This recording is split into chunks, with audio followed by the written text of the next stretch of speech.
This is the DRF Players Podcast. Here are your hosts, Peter Thomas Fornatel and Jonathan Kinchin.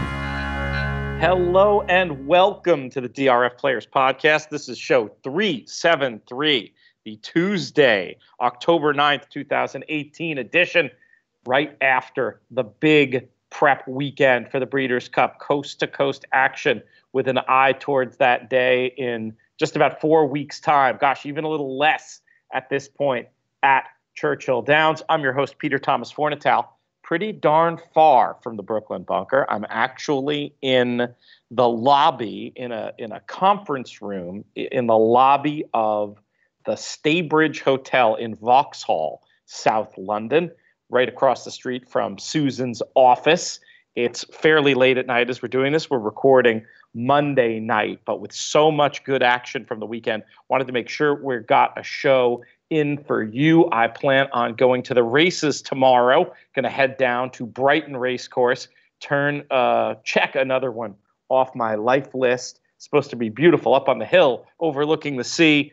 Full card, no Breeders' Cup implications, but looking forward to a day out in what's hopefully going to be the sea air and sunshine with Perrin. And so my first order of business today is to thank both producer Craig and my co-host, who I'm about to introduce, for their flexibility in allowing me to record this show at this very unusual hour. And the man I'm going to bring in now, he had a busy weekend. He's traveling over. He's going to weddings. He's betting races. He's playing in contests. He's doing all kinds of stuff. He's the people's champion. Big thank you to my good friend, Jonathan Kinchin. JK, what's up? PTF, no, always. It's a team game. Big me, little team. I mean, big team, little me. Big team, little me. Big team, little me. So no big deal. Well, I thank you very much. Very, very kind of you. I had a crazy weekend, man. I've never done that much video coverage. You know, done days in the DRF studio, certainly. Done days at the races studios at Milton Keynes. But Friday, Saturday, Sunday nights, I was there. Not hosting, which is even harder, but just holding down the guest chair for the USA Racing coverage. It's tough, man. The thing I felt the least comfortable with is, and it gives you new respect for the TVG folks, the folks on the simulcast feeds across the nation, having to do the Insta analysis in the wake of these races when you don't have figures. In the case of the UK, I'm not even seeing the fractions. I'm just judging the paces based on what's visual in real time, and then I'm supposed to come back and say something intelligent. I think I faked it well enough, managed to give out a few winners. It was certainly a lot of fun working with some terrific pros each of the 3 nights up there. But that's tough stuff. When you were on Fox, did you have to do any of that Insta analysis? I did. It actually sometimes, I know, like you said, that chair is more difficult than hosting. The hosting part gives me the heebie-jeebies. So it's funny the preference that each person has. It doesn't really bother me to do the instant analysis. It's actually sometimes best for me. I think the times I was on Fox, I just identified a couple of horses and what the trips that they got and maybe why or why not they ran the way they did. Just to clarify, we're in complete agreement. Hosting is much harder because you've really got to keep everything going. Yeah. I thought you were saying that it was harder doing what you were doing. I was like, I don't think so. No. Far easier being a guest than being a host. One of these days, maybe I'll get the opportunity to do that. Definitely looking ahead to continuing to add at the races to my list of freelance clients. Nobody's going to replace DRF as number one in my heart. I relish my new role as a DRF brand ambassador and podcast host. And it's a company that means a lot to me and has for a long time before I ever even worked for them. But it's cool to have at the races another client. And actually, I'm a little bit doing double duty, JK, on this edition of the DRF Players Podcast because I'm going to be doing write-ups of all these prep races and all of the key contenders for the Breeders' Cup, for the At the Races site. Really looking forward to that. I've done a little consulting in the past, but this will be fun. It'll be my byline up there and my analysis. So I'm going to use you to help me out. I'll be combing through. If I see any of my quotes in there, I will be invoicing you for those. Oh, you're going to join the credit police on Twitter, JK? They could probably use another member. I throw the bait out there. He doesn't take it. That's what a pro Jonathan Kinchin is, folks. Before we dive into these races, and we're going to start with Friday at Keeneland, where were you this weekend? What were you up to? Man, I was on the fly. I was running around. Where was I? I was meant to go to Lexington on Friday night. Ran into some hiccups and ended up going Saturday morning. Private jet in the shop again? Is that what happened there? Yeah, I wish that was the problem. Started to go because I was coming Saturday from Austin, and I do it a lot. It's impossible to get to Lexington before like 2:00. I don't care how you fly, on American at least. And so I decided to go to Louisville, and so went to Louisville, had someone pick me in Austin up, and then we drove straight to the track. Sean Borman and Jake Ballas were texting me, "Are you okay? We're worried about you." I wasn't there for the first, but then I arrived and we hung out for a little while, and then we escaped for the wedding. Austin had his maiden voyage of hanging out with his new babysitter, the Prince of Keeneland. Nice. Yeah, so him and the Prince got pizza and watched the Kentucky game, and while I ran over to the wedding. Sat with Nick Tamero and Eric Bialik at Blake Jesse's wedding. It was a lot of fun. And then Saturday played in the contest. That didn't go well. Sunday played in the contest at Santa Anita and got fifth and just hung out. So it's always very fun. Nice. But Yeah. Let's back up. We're going to rewind the tape a little bit. You're describing a wedding, Blake Jesse's wedding. You're describing sitting next to or in between, presumably, Eric Bialik and Nick Tamero. With no offense meant to Blake's bride, I'm getting the sense that this was just about the most degenerate wedding in history. Luch was sitting at our table as well. So there was definitely some moments of degeneracy. It's one of those tables that if you want to watch the fourth quarter of a football game, you're not going to be judged. I think at one point, this is not a joke, Eric was watching Hawthorne.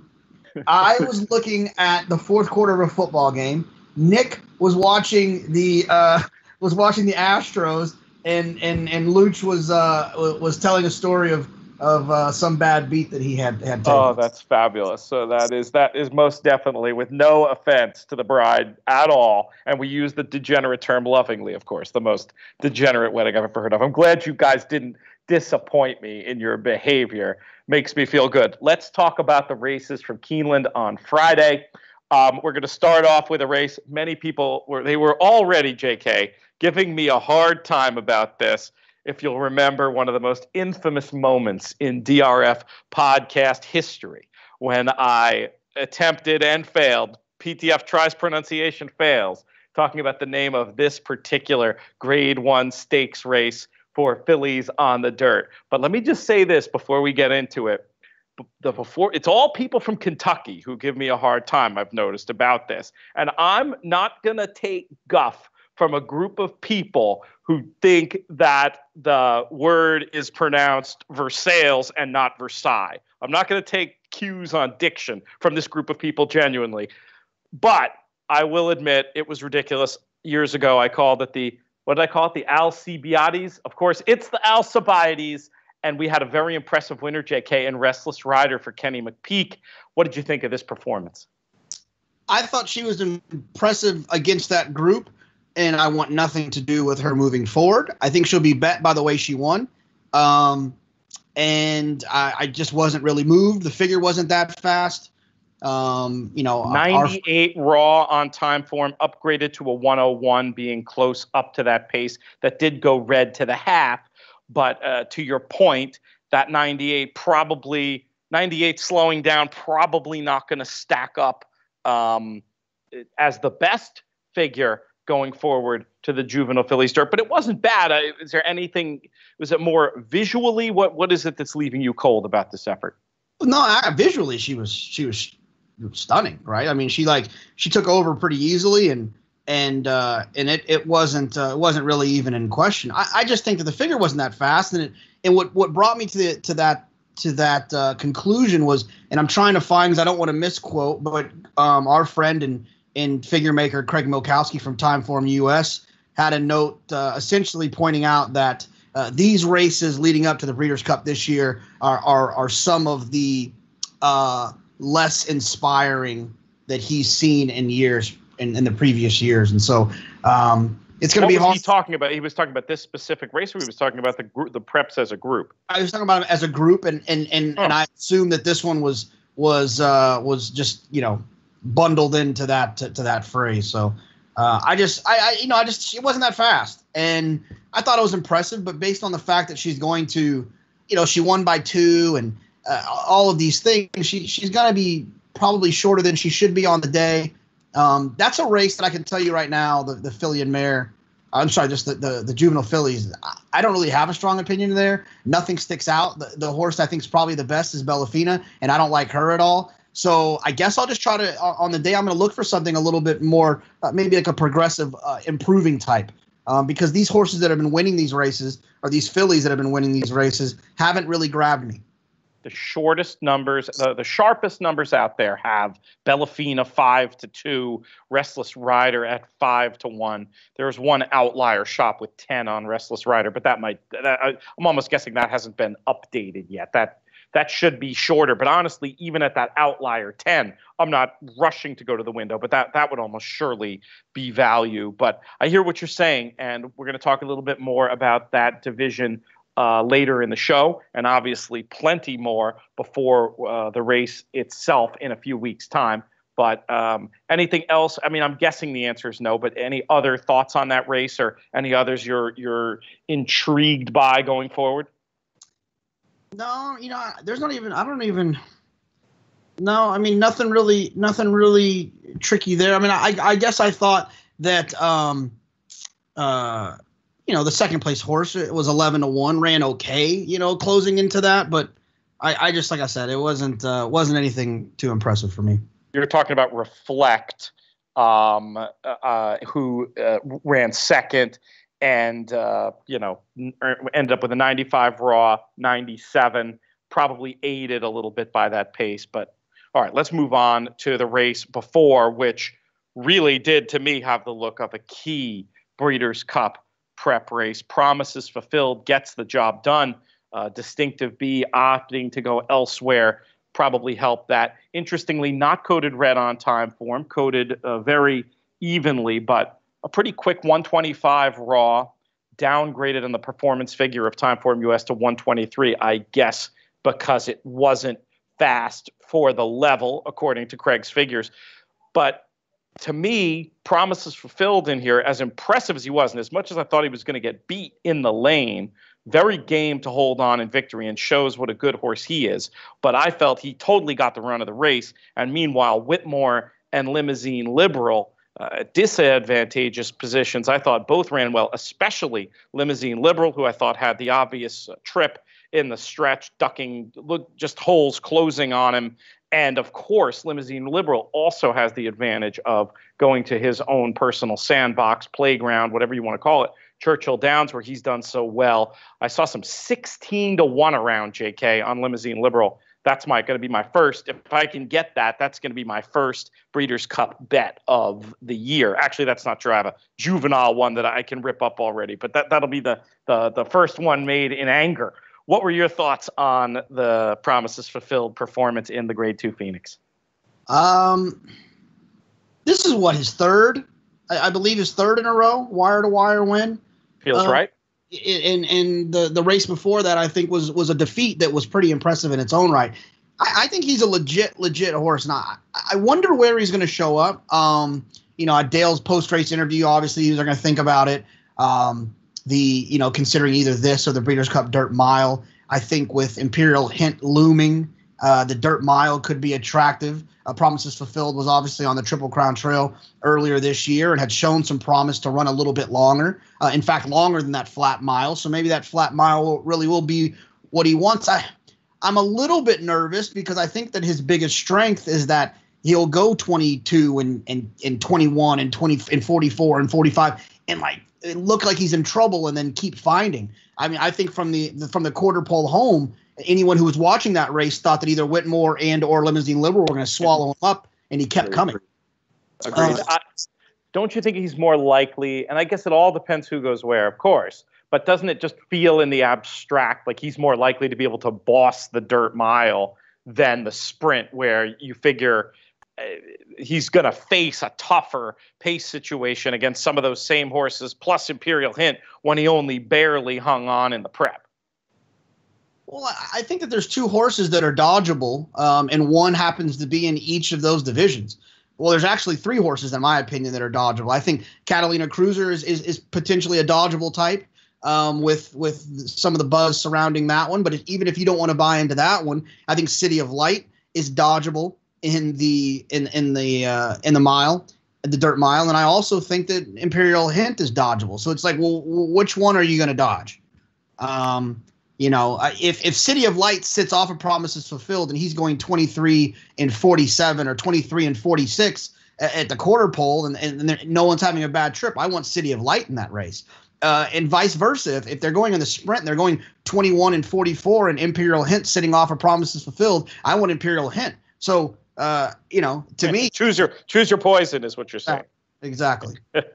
All right. Well, we'll see what they decide to do. It's going to be very interesting game of cat and mouse with all the different possibilities, with certain horses being theoretically possible for all three races, 6, 8, and 10 furlongs.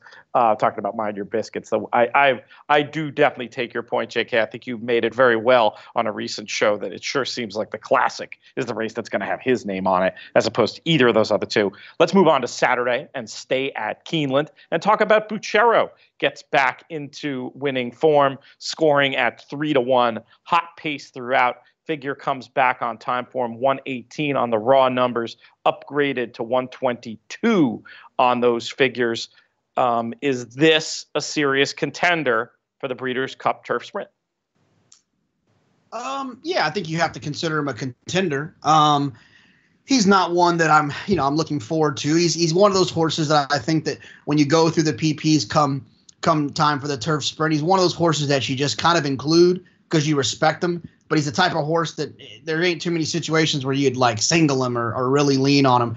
There was another gray horse that ran up at Belmont that was a little bit more impressive to me that I'm sure get to. And I don't know if Will Call didn't run a better race in there. I mean, he was kind of all over the place in the stretch, and once he finally kind of straightened up, he made up about 4 lengths in the final couple jumps. So, I will say this, that it's a 5.5.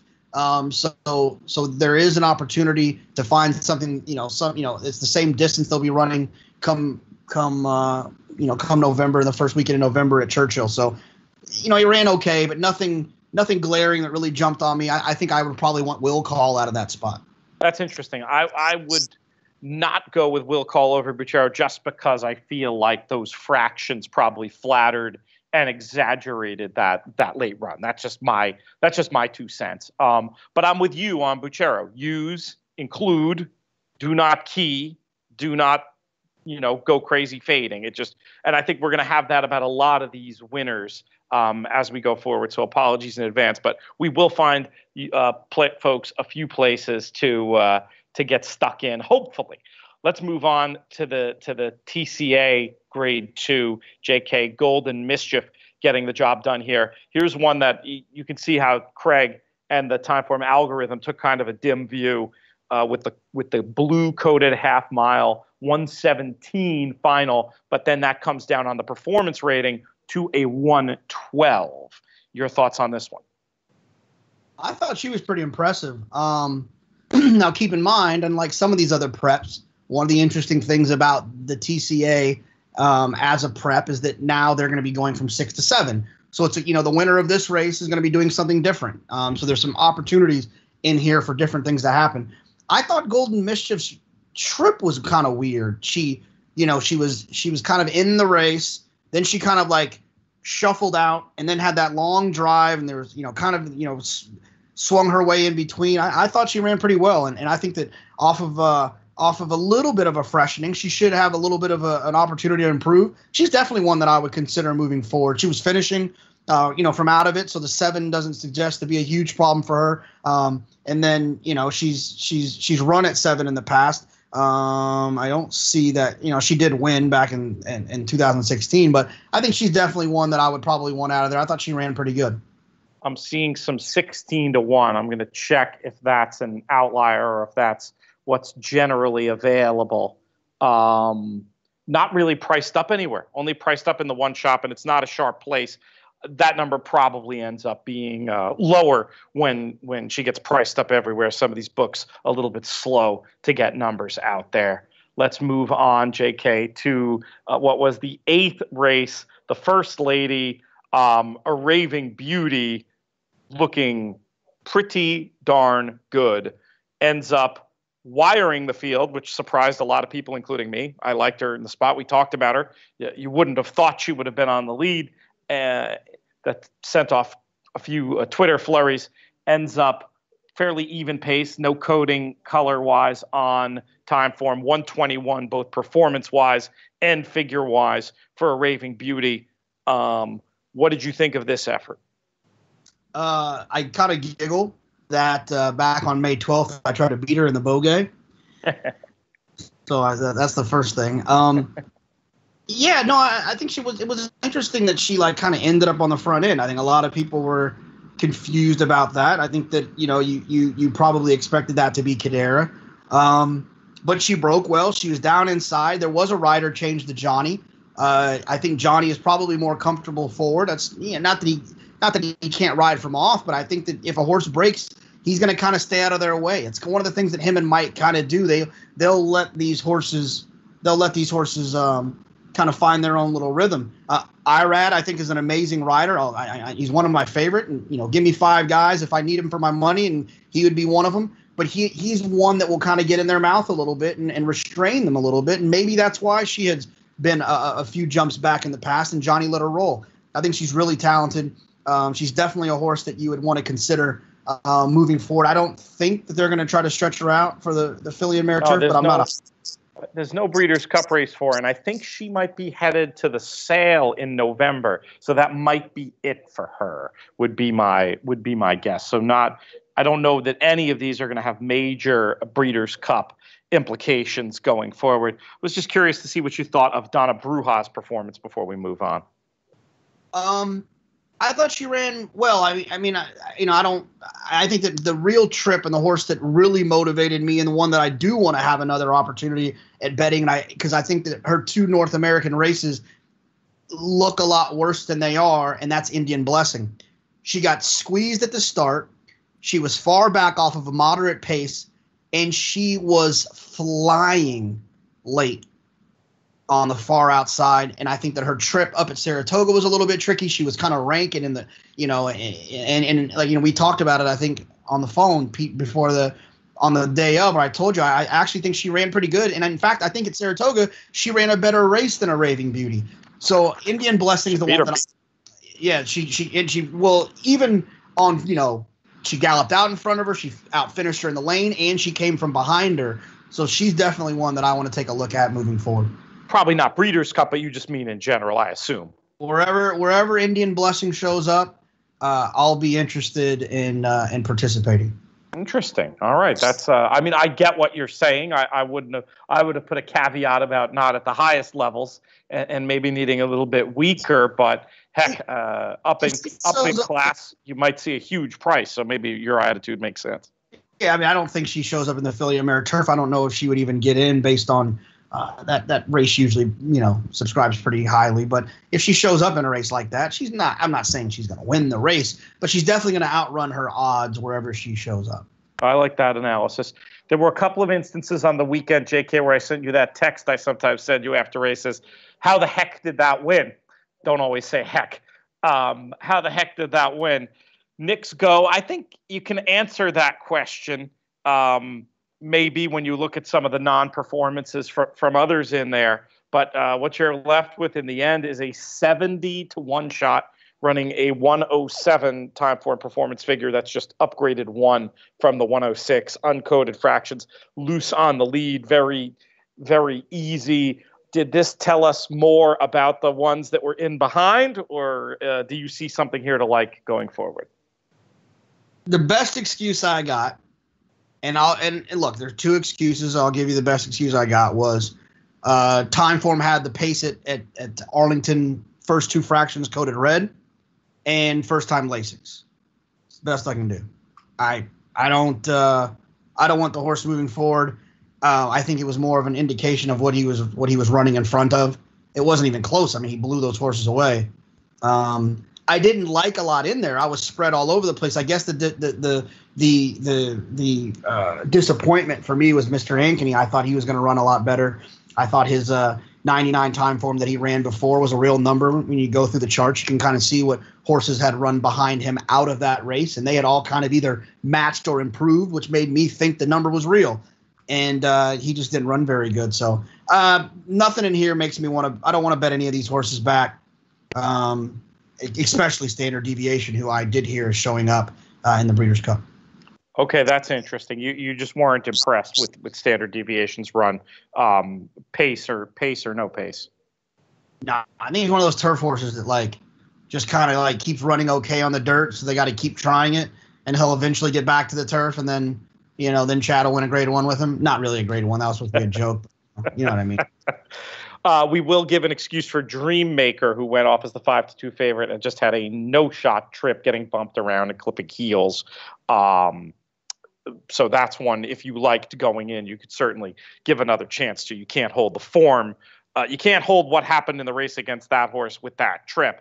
And was that one of the Cassies that you had mentioned that you like going in? I'm spacing out from the last show.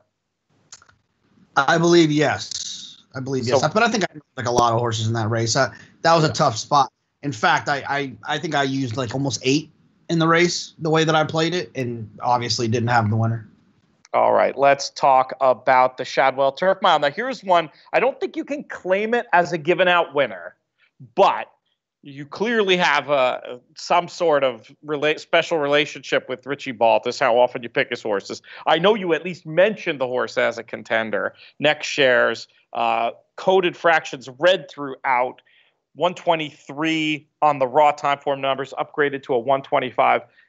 Visually, just awesome.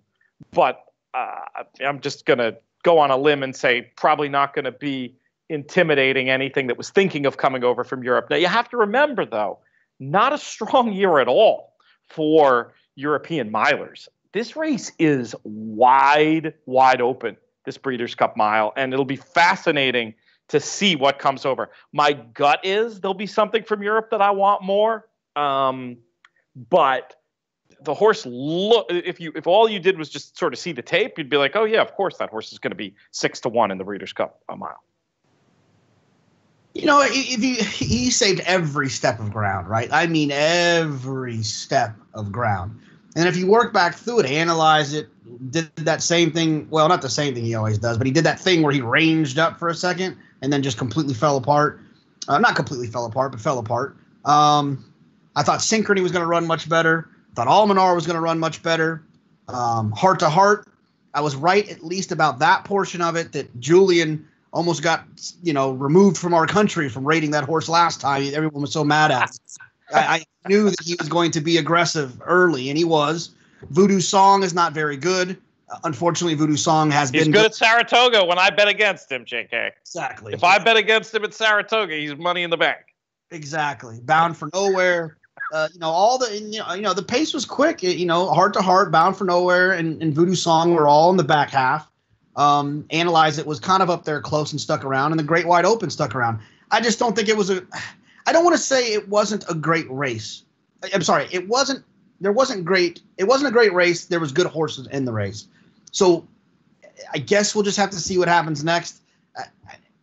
There's nothing in here that I'm going to bet in the mile. I'm seeing 20-1 as a real number on the winner. Does that, and if you don't like it, I don't see how anybody else could. But I was assuming that might get you a little bit intrigued. It's the day, aren't you? I mean, it's you're going to get that on the day. Okay. All right. Maybe, maybe not. I mean, it's really a question of who's going to show up. I mean, yeah, if Lawrence is going to come over, if that's actually going to happen, if Recoletos is going to come over, if Expert Eye is going to come over, then yeah, you're probably right. And I don't see honestly why any of those horses wouldn't if based on the form in these prep races. All right, should we stick with Keeneland? Should we just roll through Keeneland? It might be easier the way I'm going through the numbers actually on time form to just go track, if you don't mind. Yeah, that's fine with me. I mean, good with that? Get to the day. That was so fun having such a good Sunday of racing. It reminded me a little bit of the old days when everything wasn't, it's such a Saturday game now, but there's just such an abundance of races in this short period of time that we ended up with 6 win-in-your-in races on a Sunday. Made it very fun up there doing the TV for At the Races. Oh, we don't have figures yet for these, so let's just do it very quickly.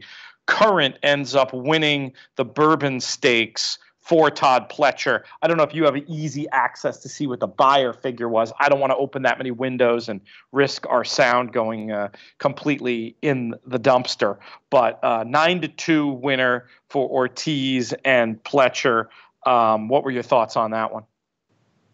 If you haven't seen the horse, I'm not sure if you have or not, Pete, but he's like a brown horse with a blonde mane. Have you seen that? Yes, he's very pretty.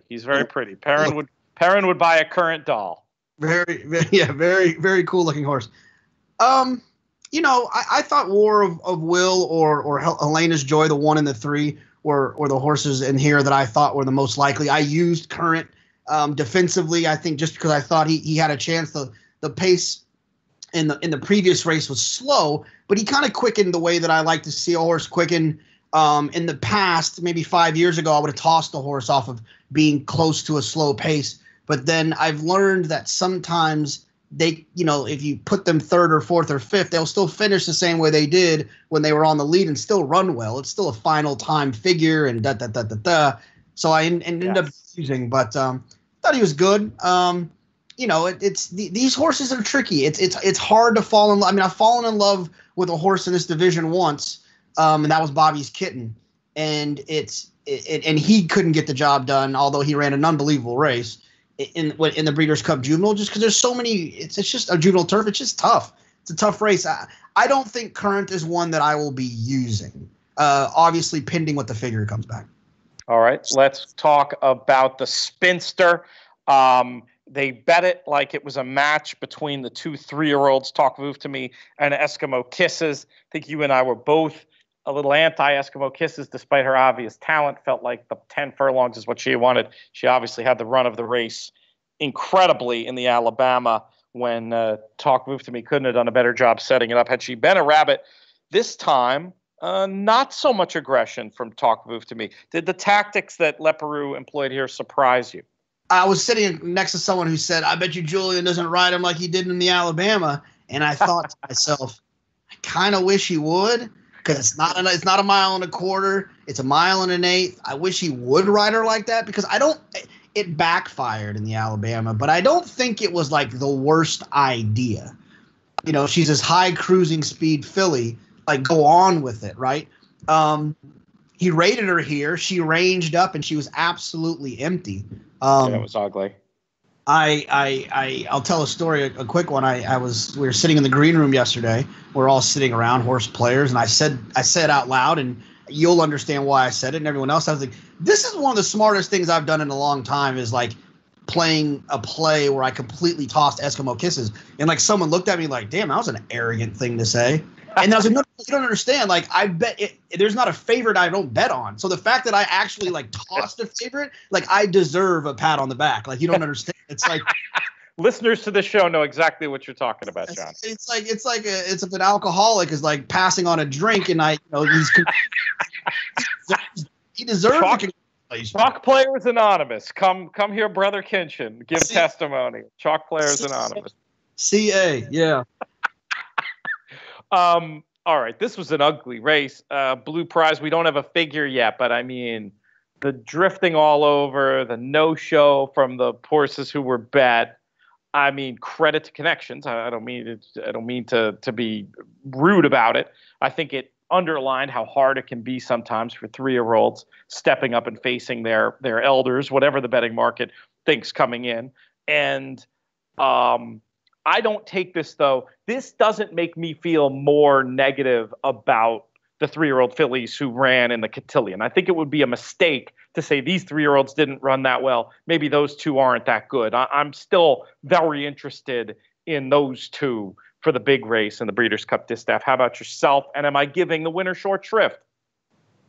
No, the winner is the type of horse that'll run third or fourth, or flukishly second in the distaff. So don't ignore her and not include. She ran well. She ran well in the race at Churchill.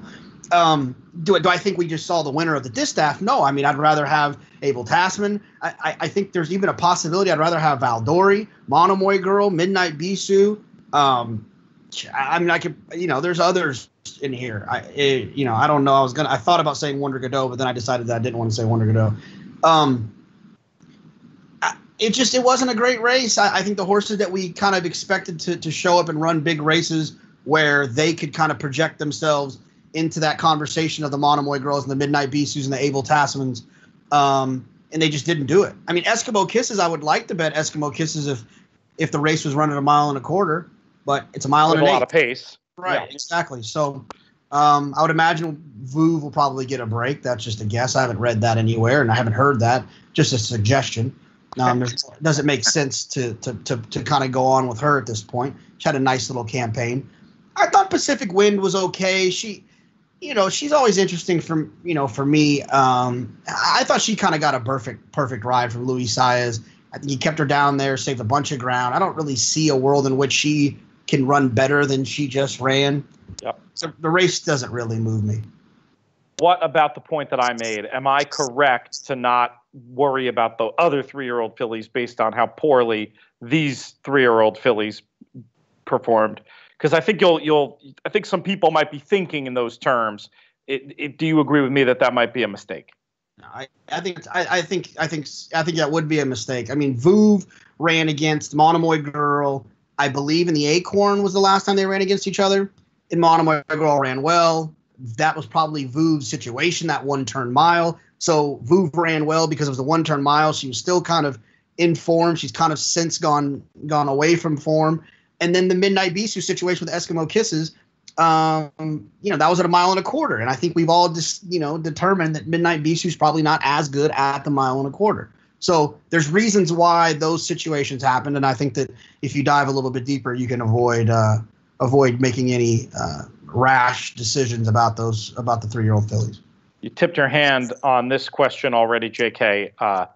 How impressive was Disco Partner? I'm seeing prices between 7-2 and 5-1 around. 5-1 is on a high street betting shop that I might just walk in there tomorrow and take some of that. I'm a big fan of this horse and just look every bit of a Breeders' Cup Turf Sprint contender. Imperious in victory on Saturday at Belmont Park. He was impressive. He drew away too, didn't he? I mean, it's always a good thing. It's fun to watch those two horses in the same silks be the same color and both be so good. It's really fun to watch them. 123 time form US. The problem that I worry about with him is, and he's pretty tactical. He can be forward, he can be kind of out of it. I mean, he's going to have a Peter Miller contingent thrown at him with probably more than one horse. Well, definitely with more than one horse. And then I would assume that Jason Service is going to probably throw more than one horse at him too. Luckily, he's not a one-way speed horse or a closing. Yeah, I think he'll be just fine. I don't know if he's run at Churchill in the past. Do you know that? I can look at it I don't have it off the top of my brain. I'll look while we're going. Now that was at 6 though, correct? Yes. Yeah. So there's always that to deal with, but he's run well at 5.5. So look, I think he's a really good horse. I think he'd be really fun to own and fast figure too. So has he run at Churchill? He never has.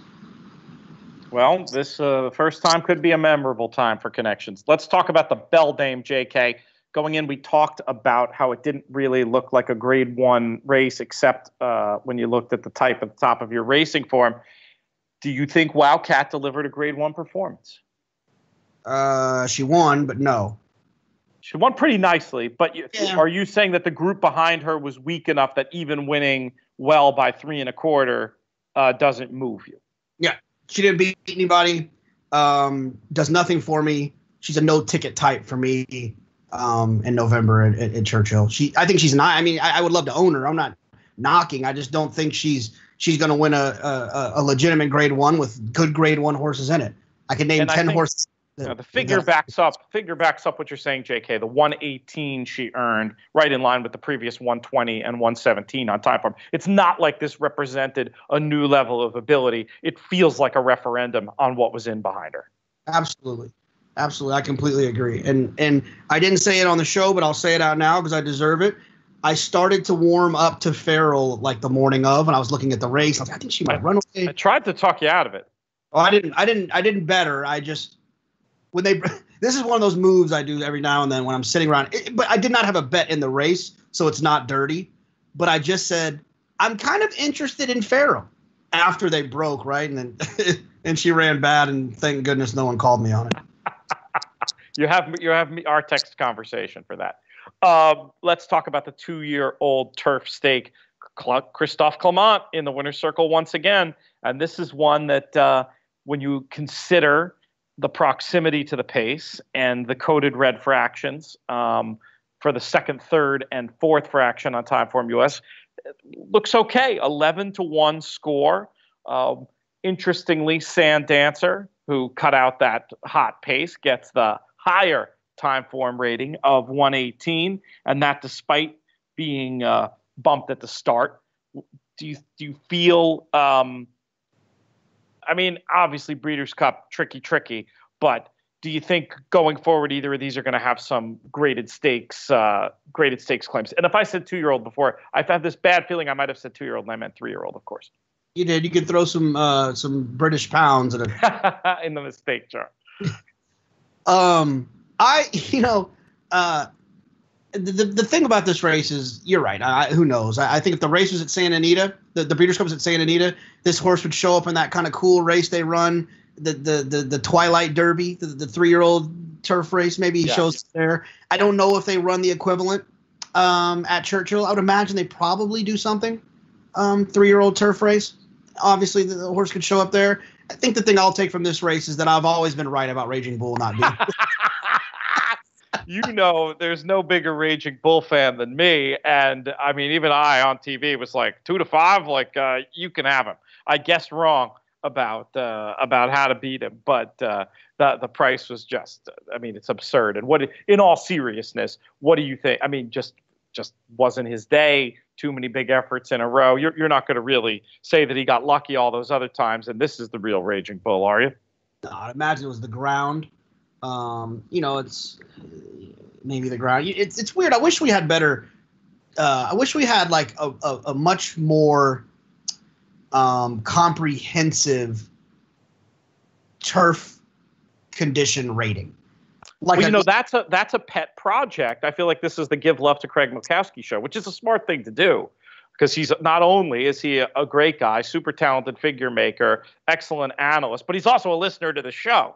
But it's a pet project of his, and we should have him on soon to talk about it. That he wants to get into the grades of how fast or slow certain off-going is, and I think it could be a great benefit for horse players. Couldn't they take that little? Okay, look. Here's what if I ran a racetrack, this is what we would do. JK down.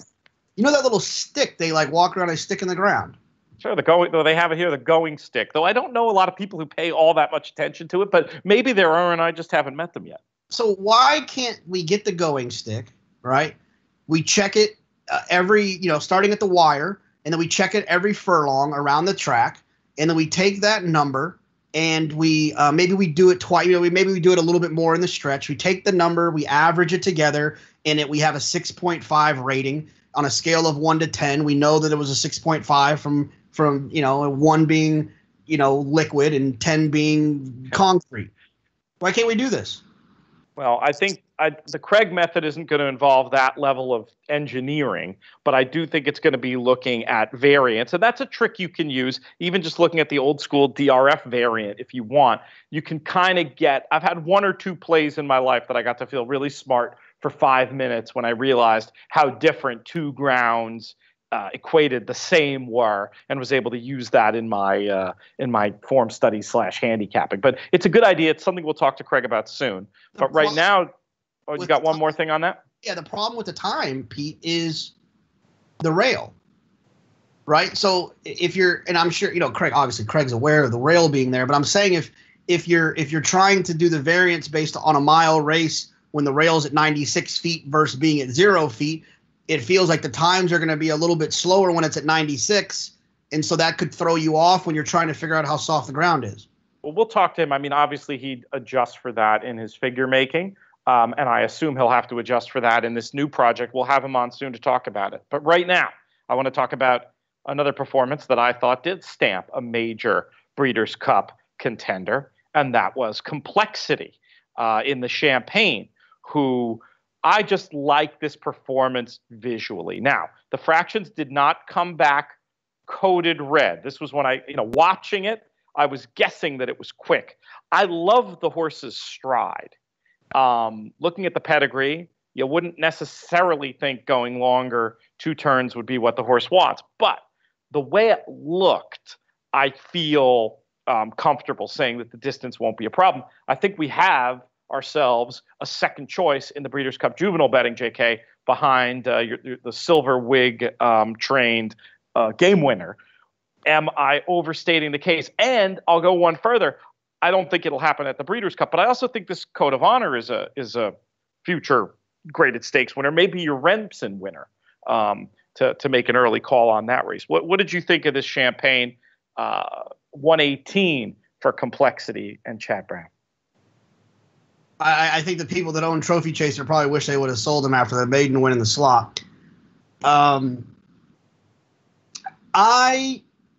I thought I actually disagree with you. I kind of do want this Code of Honor at Churchill. It should have a little bit of pace. Obviously, the Complexity and some of the others that there's always pace in those races. These 2-year-old races. Distance could be his friend. I was kind of thinking. I guess I should amend that. If they do go there, it's not that I don't like him in the race. I was just thinking conservative. There were still signs of greenness, but I mean, I'm not. I don't want it on record that I'm against the horse if they do end up pointing there. The hands he's in, I'll trust him wherever he goes. I got a little cold on him because we talked about on the show, the inside was good that day that he won wire to wire. Yes. And, as much as I wanted to be excited about Shug winning first out and that kind of leading me down that Devisidero Gormley path, I was a little concerned that's why he moved up, was because the inside was good. Well, he came from out of it, circled wide, and was finishing like a real horse. And I think he's only going to improve. If you take the Shug model and you had if you had a 2-year-old with Shug, and I asked you which race would you want to bet on Shug? A, race 1, B, race 2, or C, race 3. I think everyone would pick race 3. So yeah. Let's expect that he's going to improve even more in race 3. He's going to have more ground to run into. It's going to be the stage in which Shug will have him ready to rock and roll. If Shug tightens the screws on a 2-year-old, I would imagine he does it the week or 2 leading into the Breeders' Cup Juvenile, and then gives them the break and comes back for the 3-year-old. I think that he actually could be extremely live in this situation. It's interesting. I'm only seeing 16-1 Code of Honor. I would have wanted a little bit more for that spot. But you haven't shared your thoughts on Complexity, who the 5-1 I'm seeing in some places feels okay. I thought he was really good. I thought he was impressive. Forwardly placed. Chad doesn't really train his horses like that. When they find the lead, it's a talent indicator to me. Analyze It was one of those horses that did that at one point of his life. I thought he ran really, really well, and I think that he's definitely one that you want to look at moving forward. And in fact, that race that he won at Saratoga has led me to one of my favorite named horses. I know you weren't fully watching yesterday, but there is a horse that ran at Keeneland that ran third. I was fully watching. So you know who I'm talking about. Well, I'm not 100% sure, so keep going. You couldn't forget. His name is Harvey Wallbanger. Yeah. Well, we had a Harvey Wallbanger, we had a Fooch, we had a Pipes, we had all these horses that were popping into my mind. I don't know what a Harvey Wallbanger is. I heard it's a drink. I need to have one. But a Harvey Wallbanger is most certainly a drink. I'm forgetting what's in it. It's like straight out of the 1970s, and I don't think it's anything that anybody drinks anymore. And then I also remember we'll bust out some baseball trivia since it's the playoffs, and not just that, but the Brewers are doing well. The nickname Harvey Keene was the manager of the 1982 Brewers. And they call one of the nicknames, a lot of home run hitters on that team, Harvey's Wallbangers, they call them. Of course, I should have remembered this. You would love this drink, actually. Vodka, orange juice, and Galliano, which is like an orangey, vanilla-y. Actually, no, it's a vanilla and anise flavored liqueur. This drink, JK, this is right in your wheelhouse. Next time you're in the green room, order a Harvey Wallbanger. I just want to see the expression on Jesse's face. Well, look, I'm not ordering anything because Harvey Wallbanger hung like a chandelier yesterday, and the whole room needed him. We all needed him. He took the lead. He took the lead. He looked like he was going to run off by 6, and he just kind of pulled himself up and got nailed at the wire in a nasty photo. The Piper had like a $20 pick 4 he was finishing on Harvey Wallbanger, and my favorite part was just all of us yelling, "Come on, Harvey!" So, that's my answer. Complexity. I think he's good. He's definitely one that he's the type of horse I'll keep an eye on training moving forward. And then he, he's the type that there are going to have to be some negatives to not use him. I think he's really talented. All right, excellent. So I'm glad we're not just hemming and hawing about every horse. We are identifying some serious Breeders' Cup contenders in this show. All right, let's talk about Sunday at Belmont. And we're going to start off with a John Service 2-year-old turf sprinter named Uncle Benny, who looked the part in the paddock, tipped up nicely by Maggie Wolfendale. It was kind of nice once in a while. When you're only doing 2 tracks on at the races, you get to cut to the track feed for a minute. So you get to listen and have your cup of coffee or whatever. So I did catch Maggie's very positive comments about Uncle Benny, who I agreed looked fantastic on the track, gets the job done. This is going to be an interesting race, JK, this 2-year-old sprint on turf at the Breeders' Cup. Were you impressed by Uncle Benny or in this group as a whole? I know it's hard to say. We don't have figures yet, but he'd be on my list of horses to keep an eye on for sure. He ran well. I think, rather than just kind of like blabbing on about Uncle Benny, who I don't have the strongest opinion of, I thought he ran well. Obviously, he won. He ran second. He beat a 56-1 shot. I think the question I have for you is are we in this race?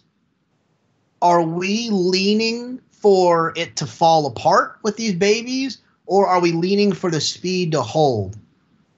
Based on the preps and based on the running style of the best Europeans, it feels like it probably falls apart. Okay. I mean, from here, without knowing who's in the field. Oh, of course. You asked the question. That's my gut. In a quality, we don't see this that much. Like a real, a real quality 2-year-old turf sprint for $1 million. Like what happens in these spots? This is kind of a new thing for us to see. And so, I know that I'm sure Wesley Ward and some of those will be sharp and quick away from there. But it just I'm not sure what to make of those situations. It's important to note that this one did close going 6, and now he'll be going 5.5. A little bit of a different situation, but I thought he ran well, and I dare you to leave Jason Service off of a turf sprint ticket. Totally fair. And speaking of Jason Service's brother, right? We have the winner of the Frisette. I got thrown off there for a second when I just saw the J Service. Jaywalk wins the Frisette. You sort of tipped your hand that you weren't overly impressed with this race when we were talking about this division earlier. No, the Kofefi situation led to the sarcastic, the fastest horse in the world conversation right after we had heard that everyone was very excited about that one and had a nice.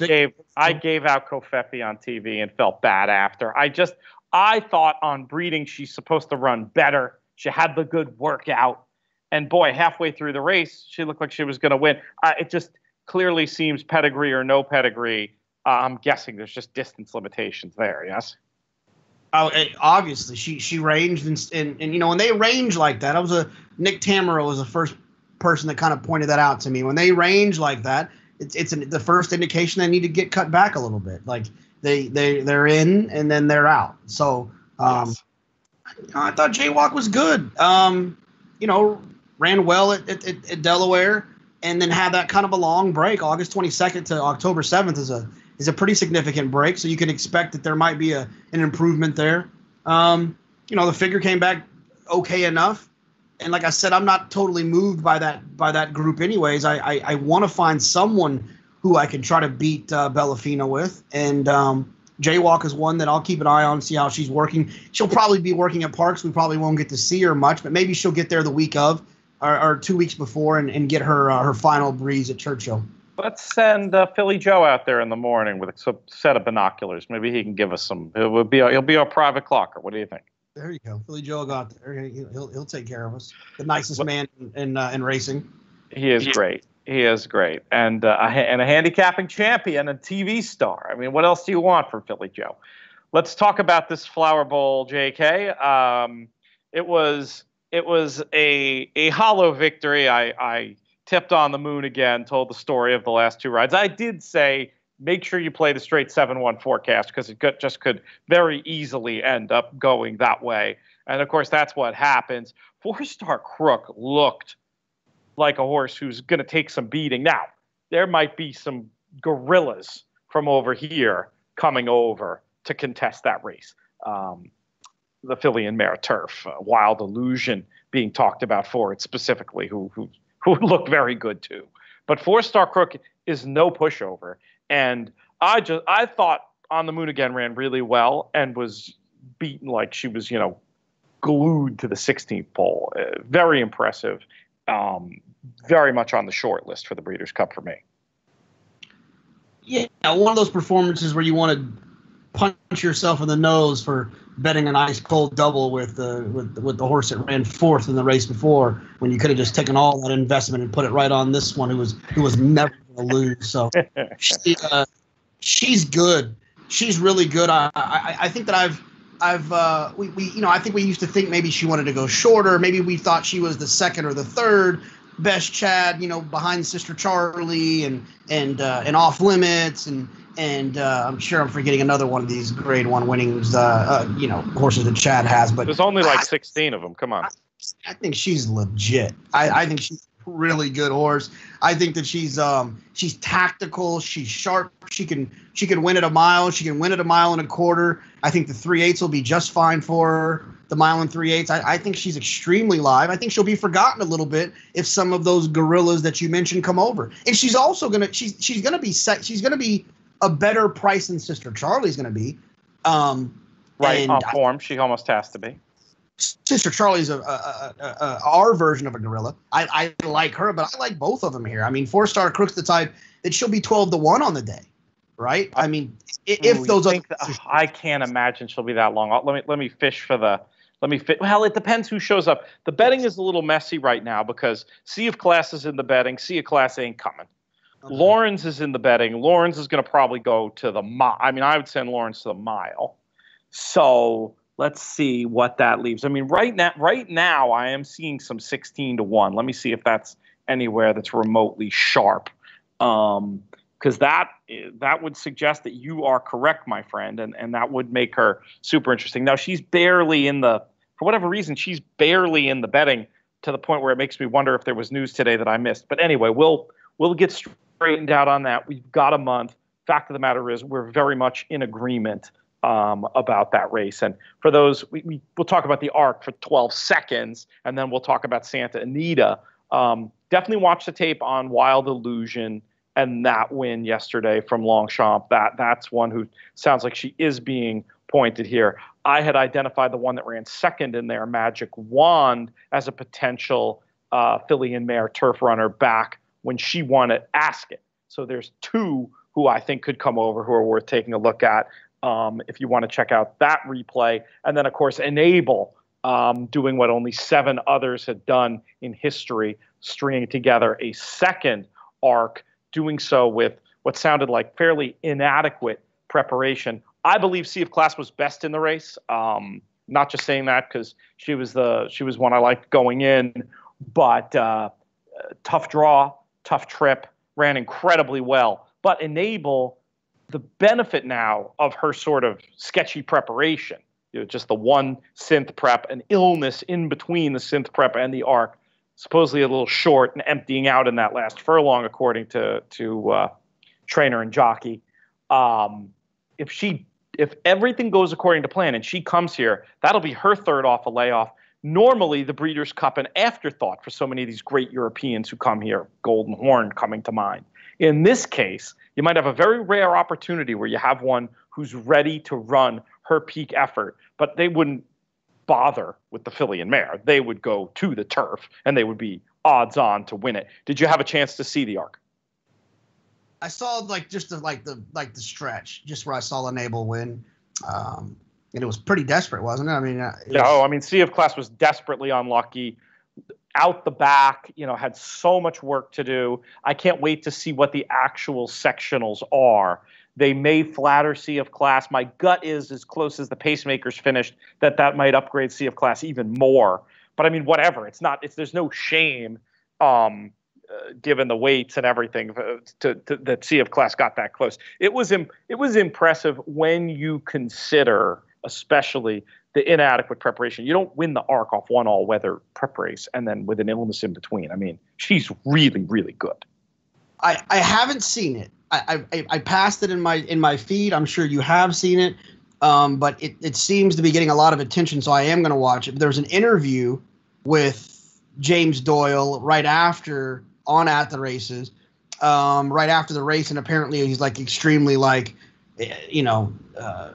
brave and honest in the interview, and you kind of, I guess it's emotional for whatever reason. So I haven't watched it yet, but if you see it, he's got on yellow silk. So if you see it in your feed, maybe click on it. I don't know what's in it, but it seems like it's getting some attention. We are wearing producer Craig out. I told him we were going to go short today, and now we're going long. We can't finish without my asking you one more question, JK, and I'll give my view of the race as I talk about it. Then you'll answer. Then Craig will be done. Roy H. looked excellent. Another one. Visually watching, I say on air right after the race, Roy H. looks like he's back to his best form, looks like a major contender for to defend his title at the Breeders' Cup Sprint. Then later, open up my time form PPs. I see the fractions for the race, coded blue throughout, comes back a 123 raw, downgraded to a 115 based on how slow the pace was. That ain't going to cut it for the Breeders' Cup Sprint. Which way are you leaning on Roy H., JK? Yay or nay? Nay. I tried to beat him last year. I try to beat him all the time. I tried to beat him on Saturday. I tried to get too cute with an opinion on how I was going to try to do. I ran the Moon was going to get invited into the race, and then he was going to mow him down because they were going to be too passive. Well, I was right about part of that and wrong about the other part. I'm going to try to beat Roy H. I assume no excuse for Ransom the Moon. I mean, I think we might be a year where we just don't look to the Californians, and maybe that makes sense all the more not being a home game for them this year.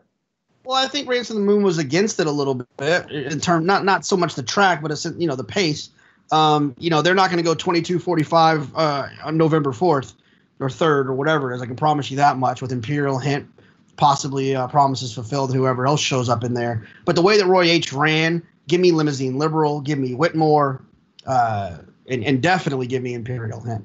Limousine liberal. I need to make that bet tomorrow. I think I'm gonna like that 16 enough to just go ahead and take it. I think it's sure to be shorter on the day. There's gonna be a lot of narrative there. All right, I promised producer Craig that was it. JK, that was awesome. Great to catch up with you. Thank you once again. My weird schedule, I'm going to have to bother you guys to do some weird stuff once again on this Wednesday, or hopefully just Thursday. Maybe we can do the Sports Forum and the Late Week Show, both maybe around this time on Thursday, and knock it out. Thank you. I will send you both bottles, or maybe we'll just be equal, JK, since I never did get that bottle of Lagavulin for the show you no-showed. But I'll stop mentioning it, and you won't technically owe it to me anymore. How's that sound? That's fair. Definitely fair. All right. That's it. Thank you, producer Craig. Thanks to Travis Stone and Willie Nile.